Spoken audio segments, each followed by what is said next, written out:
Hello, my name is Peyton, and welcome to Wine Paired Words, where we pair words with wine. And by words, I mean books, and by we, I mean usually me.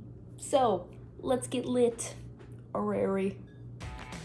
As a wine drinker, I'm not even convinced I necessarily like wine as much as I like cheese. All right, so today's wine is a Stella Rosa Red.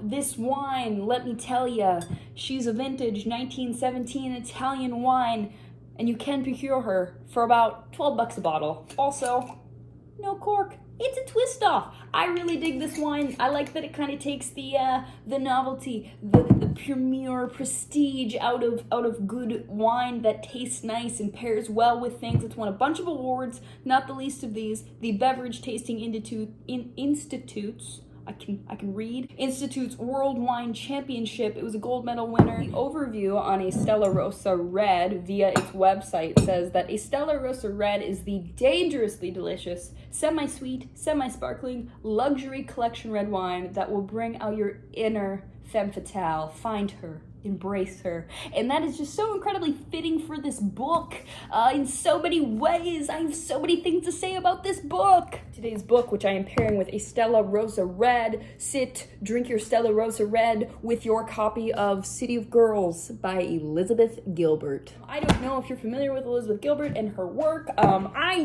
wasn't really. I recognized the name, the author, from Eat, Pray, Love, and so I came in with a preconceived notion that I was going to be reading. I didn't read Eat, Pray, Love, by the way, but I just had this chip on my shoulder, like, oh, I read books with more depth and nuance than something like Eat, Pray, Love, but I was delightfully proven wrong. Still have to read Eat, Pray, Love, but I was delightfully proven wrong by the author in another.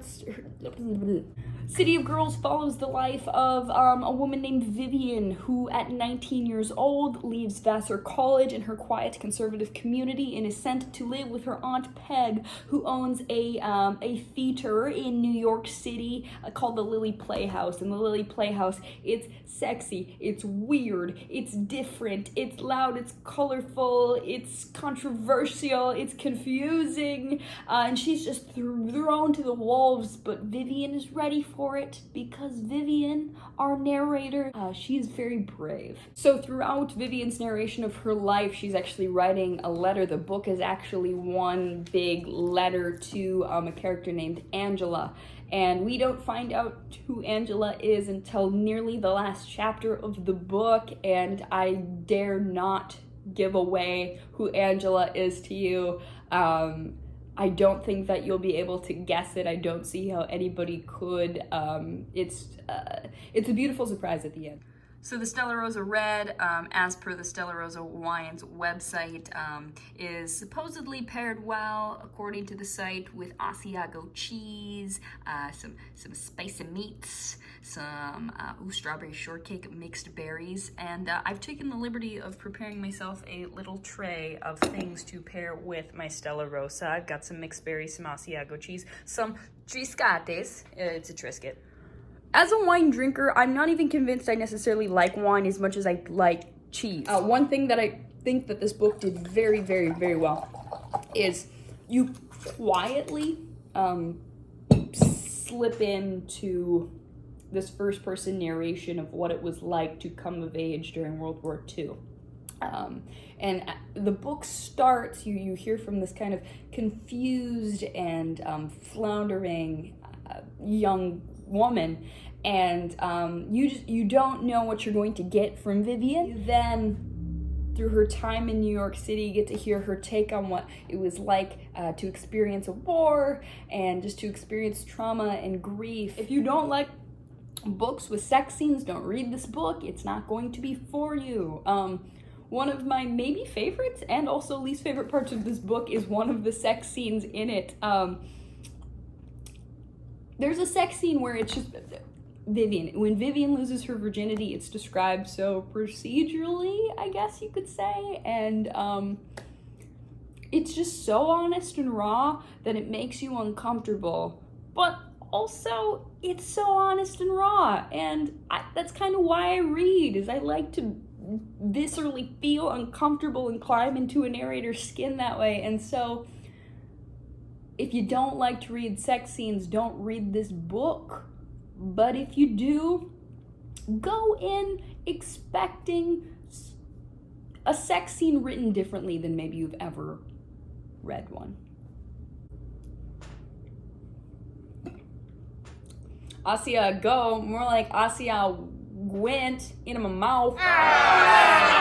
The highest point for me in this glass of Stella Rosa Red, I think, is going to be its sweetness. To me, it tastes almost like a Moscato. It's not dry like I would think a red would be. If you don't like sweet wines, this is not for you. I think my least favorite part of the Stella Rosa Red is also its sweetness. I don't know. I'm a complex taster. It's sweet and I like it, and it's sweet and I don't like it for the same reason.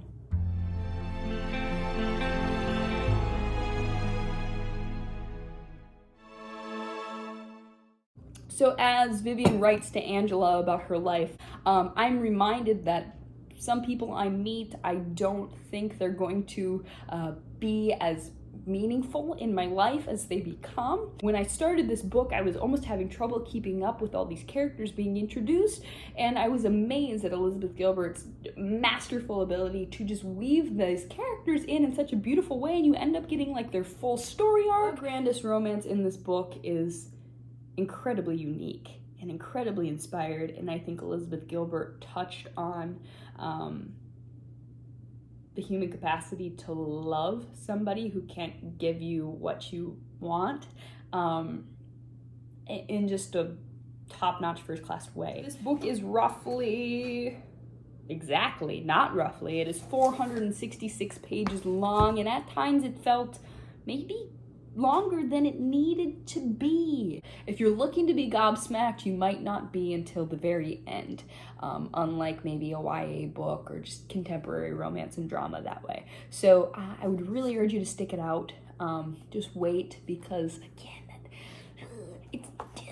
when this is unexciting to you, this will just grab your heart and just yank it out of your chest and then give it a big slobbery smooch. One of my favorite authors, John Green, made a beautiful case for why the 5-star rating scale is quite antiquated, and it's not effective. And so I am going to use not a 5-star scale, but a 10-star scale to rate the Stella Rosa Red.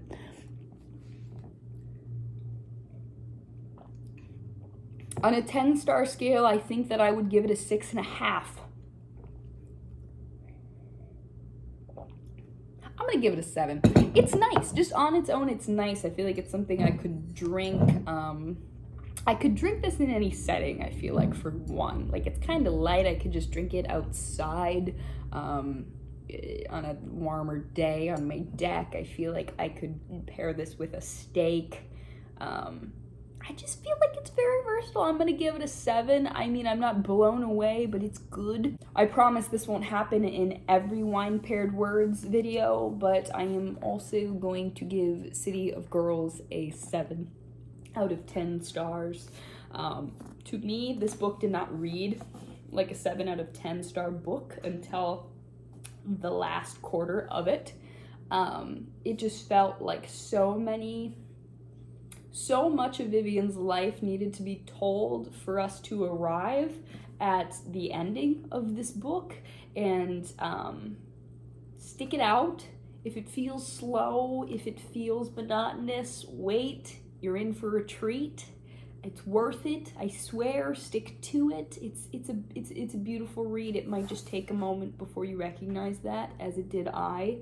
Thank you for sticking around for this this installment of Wine Paired Words.